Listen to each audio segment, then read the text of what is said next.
सन्मान्य अध्यक्ष महोदय, सन्मान्य सदस्य विक्रमजी पाचपुते साहेबांनी सर्पदंश प्रतिबंध उपचार आणि त्याच्याबद्दल प्रशासकीय उपाययोजनांच्या विषयी काही मुद्दे मांडलेत.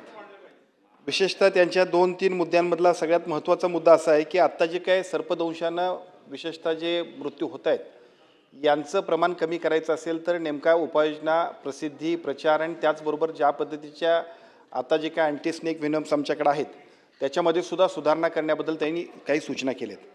पहिला भाग असा आहे की आपल्याकडं ज्या पद्धतीनं 25/10/2023ला ICMRनं आमच्याकडे काही गाईडलाईन्स दिलेत आणि त्या गाईडलाईन्सप्रमाणे डिस्ट्रिक्ट हॉस्पिटल असेल, ग्रामीण रुग्णालय असेल, PSC असेल, या सगळीकडे ज्या पद्धतीनं लसी उपलब्ध करून द्यायला पाहिजे त्याची प्रोव्हिजन आपण केलेली आहे.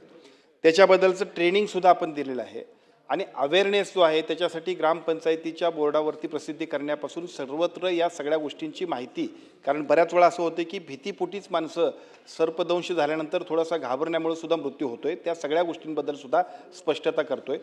विक्रमजी पाचपुते साहेबांच्या सूचना किंवा आजच्या या लक्षवेधीच्या निमित्तानं या सगळ्या IECचं जे काम आहे ते अजूनही चांगल्या पद्धतीने करण्याची शासनाच्या वतीनं आम्ही ग्वाही देतो. त्याला कारण असं आहे की आता एकूणच जर आपण बघितलं तर सर्पदंशामुळे मरणाऱ्या माणसांचं म्हणजे मृत्यू पावणाऱ्या जर काय प्रमाण आहे ते फार कमी आहे, अगदी 0.1 अशा पद्धतीचं आहे, पण भीती मात्र जास्त आहे. त्यामुळे या सगळ्या गोष्टींची फक्त योग्य वेळेत औषधोपचार होण्यासाठी गोल्डन आवर्समध्ये हॉस्पिटलमध्ये तो पेशंट पोहोचला पाहिजे यासाठीची उपाययोजना करण्यासाठी अवेअरनेस करणं हा जो त्यांचा मुद्दा आहे त्याच्याबद्दल सरकार निश्चितपणानं तात्काळ त्याच्यावरती कारवाई करेल. दुसरा मुद्दा त्यांनी सांगितला की रिजनल व्हेनियम बँक्स करण्यासाठी आपल्याकडून एका बाजूला आम्ही असेल, दुसऱ्या बाजूला हापकिन असेल आणि तिसऱ्या बाजूला फॉरेस्टची यंत्रणा असेल. खरं तर ह्या तिन्ही यंत्रणांना सोबत घेऊन बैठक घ्यावी लागेल, कारण हा 3 विभागाचा विषय आहे. पण हरकत नाही, विषय चांगला आहे. त्यामुळे आजच्या आपल्या या प्रश्नाच्या लक्षवेधीच्या निमित्तानं अशा पद्धतीची एक बैठक अधिवेशन झाल्यानंतर त्याला आपल्यालाही आम्ही निमंत्रित करू. गव्हर्नमेंट ऑफ इंडियातले जे एक्सपर्ट्स आहेत याच्यामधले त्यांनाही आम्ही निमंत्रित करू आणि काही पॉलिसी डिसिजन घेण्यासाठी आम्ही पुढे जाऊ.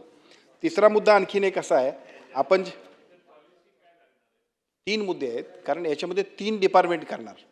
3 डिपार्टमेंट ज्यावेळेला येतील त्यावेळेला पहिल्यांदा याच्यावरती एकतर हे बँक करायची आहे अँटीस्नेक व्हेनमची. आता ती बँक रिजनल बँक जर करायची असेल तर निश्चितपणानं त्याला पहिल्यांदा हापकिन म्हटल्यानंतर वैद्यकीय शिक्षण करता विषय येईल. परत ते फॉरेस्टवाल्यांकडून आपल्याला घ्यायचं आहे, म्हणजे त्यांच्या परमिशन्सचे पार्ट येतील. म्हणजे 3 डिपार्टमेंटचा तो संयुक्तरित्या बैठक घेऊन ते काय आपल्याला डिसिजन घ्यायला लागतील ते घ्यावे लागतील. सेंट्रल गव्हर्नमेंटच्या सुद्धा काही परमिशन्स लागतील, असाही पार्ट येईल. पण झालं तर ते निश्चितपणानं सर्वच अर्थानं उपयुक्त होईल. आणि दुसरा मुद्दा आपण सांगितला की या सर्पदंशाच्या एकूण सगळ्या प्रक्रियेमध्ये सुद्धा बऱ्याच वेळेला सातत्यानं आपण सगळेजण मागणी करत असतो. खाजगी हॉस्पिटलमध्ये सुद्धा याच्याबद्दल ट्रीटमेंट घेतली जाते, त्याच्याबद्दलचा एक राईट प्रोटोकॉल व्हायला पाहिजे. आपण सगळ्यांनी सुद्धा त्याच्यावरती जे काय औषधोपचार होतोय त्याच्यावरती मदत मिळायला पाहिजे. आणि मग बऱ्याच लोकांची सातत्यानं लोकप्रतिनिधींची सुद्धा मागणी आहे की या आपल्या सर्पदंशाला सुद्धा नोटिफाईड डिसीजमध्ये घ्यावं. राज्य शासनाच्या वतीनं नोटिफाईड डिसीज करण्यासाठी विधी व न्याय विभागाला प्रस्ताव पाठवण्याची सुद्धा या निमित्तानं या लक्षवेधीच्या निमित्तानं आम्ही निर्णय घेतोय.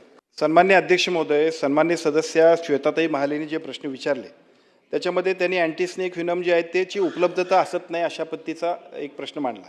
मी आपल्याला सांगतो की ज्या वेळेला ICMRनं आम्हाला एक क्लिअर गाईडलाईन्स दिले त्यावेळीपासून PSC लेवलला सुद्धा या सगळ्या अँटीस्नेक व्हेनम उपलब्ध आहेत. आजच्या घडीला 1,94,914 वायल्स आपल्याकडे ASVच्या उपलब्ध आहेत आणि त्याप्रमाणे त्या जिथं आपल्याला अपेक्षित आहे, ज्यातं आवश्यक आहे त्या ठिकाणी संपूर्ण PSCमध्ये सुद्धा हा साठा उपलब्ध असल्यामुळं या सगळ्याचा उपयोग आपल्याला सर्व पेशंटसाठी, सर्पदंशाच्या पेशंटसाठी करता येतोय. आता त्याच्यामधलं ट्रेनिंगचा जो भाग आहे त्या ट्रेनिंगच्या भागामध्ये सुद्धा कुठं उणीव असेल तर ती सुद्धा, कारण गाईडलाईन्स क्लिअर आहे. ट्रेनिंगसाठी पैसे उपलब्ध करून दिले, 17,75,000 रुपये प्रोव्हिजन करून त्याच्यावरच्या ट्रेनिंगचं काम पूर्ण झालं आहे. पण तरीसुद्धा कुठं अनियमित असेल तर माझी विनंती आहे, आपण सूचना द्या. सर्व लोकांना त्या ट्रेनिंगसहितच त्या लोकांसमोर गेलं पाहिजे, आपल्या पेशंटसाठी गेलं पाहिजे. त्याचाही आपण एक निर्णय घेतोय. दुसरा आपण आणखीन एक प्रश्न विचारला की याच्याबद्दल काय धोरण करणार आहात काय. आता धोरण अशातला भाग नाही, परंतु मी आपल्याला मगाशी जो प्रश्न विचारला त्या प्रश्नामधला आणखीन एक मुद्दा सांगणं गरजेचं आहे. पूर्वीच्या काळामध्ये ASV जी आपण देतोय, आता मगाशी सुद्धा विक्रम पाचपुते साहेबांनी सुद्धा जे काही प्रश्न मांडला त्याच्यामध्ये सुद्धा त्यांचं म्हणणं होतं की स्पेसिफिक म्हणजे कुठला साप आहे त्या सर्पदंशाच्या प्रमाणे आपण त्याच्यावरती औषध द्यायला पाहिजे, लस द्यायला पाहिजे. पण आपल्याकडेच नाही तर देशामध्ये सुद्धा अशा पद्धतीचा प्रोटोकॉल नाही. आता सिंगापूर आणि ऑस्ट्रेलियामध्ये जे आहे ते आपल्यापेक्षा खूपच ॲडव्हान्स आहेत म्हणून त्यामुळे तिथं जी प्रक्रिया आहे पण अजून त्याच्यासाठी ICMR काम करते आणि ते निश्चितपणे ते एकदा त्यांनी जर त्या तशा पद्धतीच्या कामाची एकदा त्यांची निश्चिती झाली की त्याचा फायदा आपल्याला नॅचरल होईल. परंतु दुसऱ्या बाजूला आम्ही आता मधल्या टप्प्यामध्ये एक निर्णय घेतला की अँटी स्नेक व्हिनम किट नावाचा जे काही प्रकार आहे सर्पदंश झाल्यानंतर तो विषारी आहे काय बिनविषारी आहे हे कळणारा एक महत्त्वाचं संशोधनाचं असणारं एक किट आपण उपलब्ध केले की ज्याचा फायदा आपण सगळ्या PSCमध्ये सुद्धा ते वितरित करतोय. म्हणजे पहिल्या टप्प्यातच माणसाचं घाबरणं जे असते डॉक्टरकडे गेल्यानंतर त्यांनी ते किट बघितल्यानंतर 5 मिनिटात त्याच्या लक्षात येईल की या सर्प कोणत्या पद्धतीचा आहे आणि त्याच्यानंतर तो प्रोटोकॉल ट्रीटमेंटचा करेल त्याचा फायदा सुद्धा होणार आहे.